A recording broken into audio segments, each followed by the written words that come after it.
کہ پچھلے دنوں قومی اسمبلی نے کچھ بل پاس کیے جس میں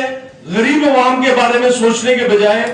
ان پارلیمنٹ کے ممبران کے بارے میں فیصلے کیے گئے کہ ان کو، یہ غریب لوگ ہیں، ان کو مزید تنخواہیں اور ان کی سہولیات میں اضافہ کیا جائے. تو اس پہ میں سمجھتا ہوں کہ انتہائی یہ شرمناک بات ہے کہ بجائے اس عوام کے بارے میں سوچا جائے جو اس ملک کی تقدیر بناتے ہیں، جو اس ملک کے لیے اپنا تن من دھن قربان کرتے ہیں. میں یہ سمجھتا ہوں کہ اس وقت پاکستان بھر کی تاجر برادری اپنی تنظیم آل پاکستان انجمن تاجران اور تنظیم تاجران پاکستان کے پلیٹ فارم پہ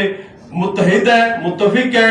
چاروں صوبے، گلگت بلتستان، آزاد کشمیر، انشاءاللہ ہم اکٹھے ہیں اور اللہ کے فضل و کرم سے میں پنجاب کا چونکہ صدر ہوں اور پنجاب کے حوالے سے یہ بات کروں گا کہ پنجاب کی تمام تاجر برادری پاکستان کے جتنے بھی ہمارے قائدین ہیں ان کی آواز پر لبیک کہے گی اور مکمل جو بھی اعلان ہوگا انشاءاللہ اس کی مکمل پابندی کریں گے. بہت شکریہ.